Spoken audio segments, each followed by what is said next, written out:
Hello everyone, Francesco here with Cyberwalk and Cybertalk.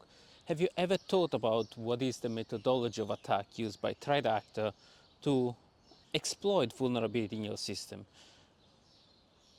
The majority one are remote code execution and memory corruption. And if you think about it, those are naturally the one that an attacker will choose because those are the one that enable you persistent approach your organization as an initial attack vector, enable attacker to get in the organization, to persist, to move laterally, and then memory corruption enable them to cross boundaries between various application or breach the memory of an initial application that was corrupted and get into other system.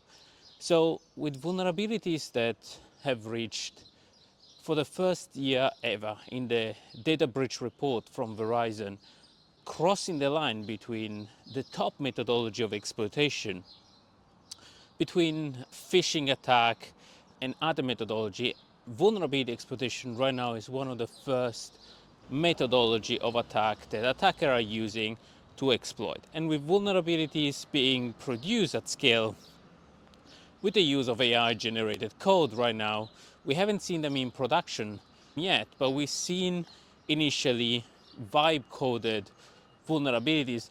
The technique that somebody used to just generate AI code or code with an AI-generated tool without asking, can you please do this method securely, or can you please ensure that the authentication is set up correctly? So with vulnerability being exploited at probably critical rate and the newly released Mandian M Trend for 2025 highlighting vulnerability exploitation being consistently above 30%, I think 36% versus 32% from last year was the statistics.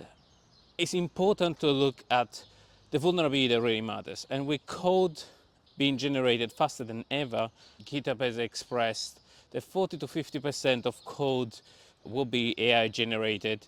It's important to prioritize which are the vulnerability or which are the threats that are really going to be used in ransomware attack or vulnerability exploitation.